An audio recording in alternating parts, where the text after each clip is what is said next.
Assalamualaikum warahmatullahi wabarakatuh.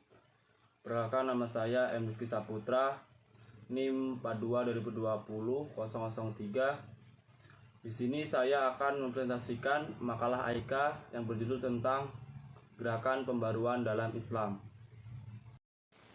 Lanjut, pembaruan Islam. Sejarah perkembangan peradaban Islam. Rasulullah SAW bersabda, "Sesungguhnya Allah SWT mengutus umat ini pada tiap penghujung 100 tahun akan muncul orang yang memperbaruinya agamanya." Sunan Abu Daud. Pengertian pembaruan Islam.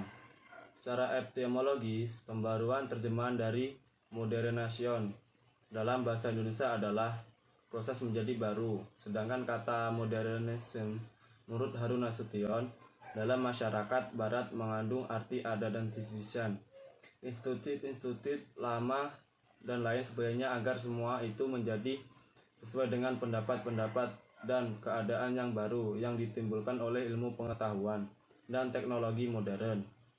Pembaruan upaya untuk menata kembali struktur-struktur sosial, politik, pendidikan, dan keilmuan yang mapan dari ketinggalan zaman outdated, termasuk struktur pendidikan Islam, adalah bentuk pembaruan dalam pemikiran dan kelembagaan Islam.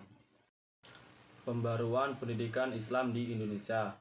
Pengertian pembaruan pendidikan Islam. Pembaruan pada hakikatnya merupakan bagian yang tidak dapat dipisahkan dengan hidup dan penghidupan. Kata yang lebih dikenal dan lebih populer untuk pembaruan adalah modernisasi.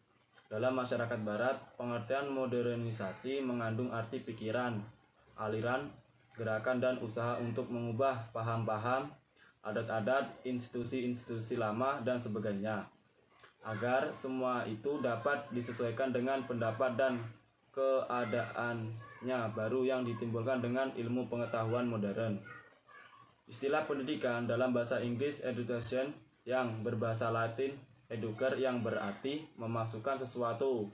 Istilah ini kemudian dipakai untuk pendidikan dengan maksud bahwa pendidikan dapat diterjemahkan sebagai usaha memasukkan ilmu pengetahuan. Kata kerja raba, mendidik, sudah digunakan pada zaman Nabi Muhammad SAW, seperti terlihat dalam ayat Al-Quran dan hadis Nabi. Dalam ayat Al-Quran, kata ini digunakan dalam susunan sebagai berikut dalam bentuk kata benda.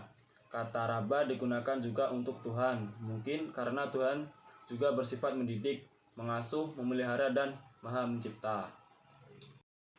Dalam ayat lain, kata ini digunakan dalam Al-Quran surah Asy-Syura ayat 18. Kata ta'lim dengan kata terjemahan alama juga sudah digunakan pada zaman Nabi, baik dalam Al-Quran, hadis, atau pakaian sehari-hari. Kata ini lebih banyak digunakan daripada kata Al-Quran Tabiyah tadi. Dari sebagai bahasa, perbedaan arti dari kedua kata itu cukup jelas. Bandingkanlah penggunaan dan arti kata berikut ini dengan kata raba, adaba, nasya.